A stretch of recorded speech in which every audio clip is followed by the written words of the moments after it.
वैद्य Soni Kumar Himachal Pradesh Hamirpur district से हूँ। दोस्तों, बात करूँगा उन दो नुस्खों के ऊपर जो राजा महाराजाओं के टाइम में प्रचलित था और जो राजा लोग थे वो एक ही रात में कई रानियों को संतुष्ट करते थे।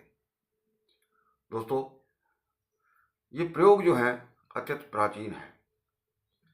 दोस्तों, इसमें दो तरह के नुस्खे होते हैं जिनमें अफीम भांग का इस्तेमाल होता है और एक जो होता है वो होता है सिंपल तरीके से। लेकिन ये जो भांग अफीम वाले हैं इनके साइड इफेक्ट भी होते हैं। कुछ लोग अत्यधिक भोग विलासिता के लिए या राजा महाराजा जो थे अत्यधिक भोग विलासिता के लिए इन प्रयोगों को करते थे और जो राजाओं के वैद्य होते थे वो अपने राजा के लिए इन औषधियों का चयन करते थे, तो उनका काम वही होता था। तो दोस्तों, आगे बढ़ने से पहले सभी माता भाइयों बहनों से ये निवेदन रहेगा कि आप इस वीडियो को ज़्यादा से ज़्यादा लाइक करें, शेयर करें और हमारे इस चैनल को भी जरूर सब्सक्राइब करें। दोस्तों, सबसे पहले जो नुस्खा है वो है बिदारी कंद।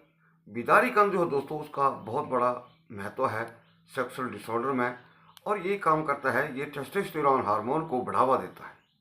जितना व्यक्ति के अंदर टेस्टोस्टेरोन अच्छी तरह बढ़ते हैं उतना ही लिंग में जो अच्छा तनाव आता है। अब इसके लिए आपको क्या चाहिए, मान लिया आपने 1 किलो आधा केजी जितना भी आपने तैयार करना है और इसके लिए बेस्ट मौसम है सितंबर और अक्टूबर का। तो आपने क्या करना है,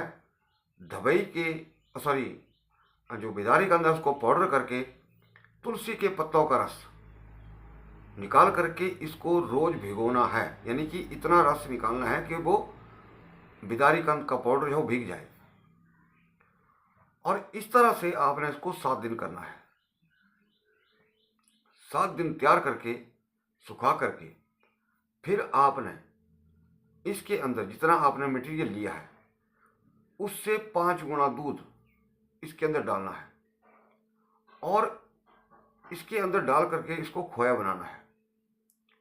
जब खोया बन जाता है तो जितना आपने बिदारी कंद का पाउडर लिया, माना आधा केजी लिया है, तो फिर आपको लगभग 250 ग्राम इस खोया में चीनी डालनी है और इसको आप नित्य रोज खाएंगे। तो दोस्तों, ये ऐसा नुस्खा है, खोई हुई ताकत वापस आएगी और आप इससे कई स्त्रियों को एक ही रात में संतुष्ट कर सकते हैं। दोस्तों, ये अत्यंत प्राचीन नुस्खे होते हैं। अब एक और जो बड़ा नुस्खा है दोस्तों दवाई बनाने का या बताने का तरीका मैं बताता हूँ, लेकिन हर दवा को बनाने के लिए एक मौसम होता है। कुछ दवाइयाँ जो है मौसम के हिसाब से, जैसे सर्दियों में, गर्मियों में, बरसात के दिनों में बनती है, तो मौसम के हिसाब से भी दवाई बनती है। और कुछ दवाई जो है वो, जैसे अभी इस नुस्खे की बात करूँगा, तो नुस्खा क्या है, आपको लेना है दवाई के फूल, और दवाई के फूल लेने हैं और आपको लेना है त्रिफला पाउडर। दोनों को आप बराबर मात्रा में लेंगे, दोनों को पीस लेंगे। दोस्तों, दवाई के फूल पंसारी की दुकान के ऊपर मिल जाते हैं, लेकिन उसके अंदर लकड़ियां बहुत ज़्यादा होती हैं या बहुत ज़्यादा पुराने होते हैं या उसको कई बार कीड़े भी लगे होते हैं, तो वो किसी काम के नहीं है। अगर साफ सुथरे आपको दवाई के फूल मिल जाते हैं तो बहुत अच्छी बात है। तो फिर करना क्या है आपको, फिर रोज आपको ताजे दवाई के फूल चाहिए। ये दवाई के फूल बसंत ऋतु में आते हैं, ये बहुत छोटा फूल होता है और आपको इतने फूल चाहिए कि इनको घोट करके इनका रस निकाल करके इस मिश्रण के अंदर आपको डालना है। और इतना रस आपके पास चाहिए कि ये भीग जाए। भीगने के बाद आप इसको धूप में रख दें, छाया में रख दें छाया में सूख जाए तो बहुत बढ़िया है, क्योंकि आजकल गर्मी बहुत हो जाती है बसंत ऋतु में, तो अंदर छाया में सूख जाए तो बहुत बढ़िया है। और 7 बार आपको ऐसे ही इसको करना है। उसके बाद इसको आपने सुखाना है।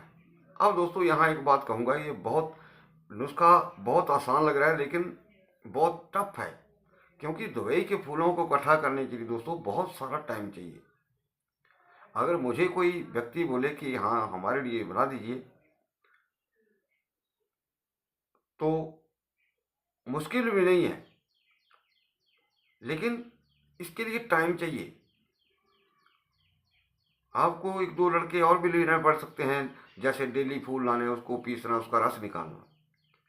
तो बड़ी मुश्किल से तो मैं तो अगर बनाऊंगा या बना सकता हूं तो 1 आधे 2 लोगों के लिए बना पाऊंगा, क्योंकि इसके लिए समय बहुत ज़्यादा चाहिए।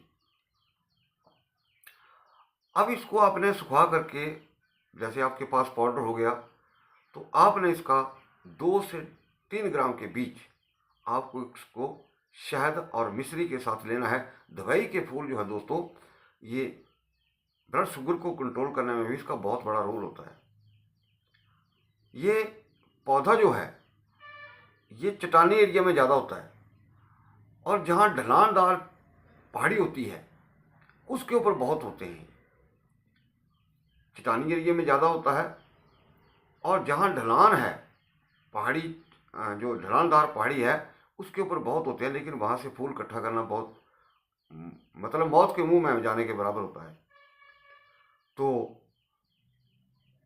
तब ये जा कर के दवाई तैयार होती है।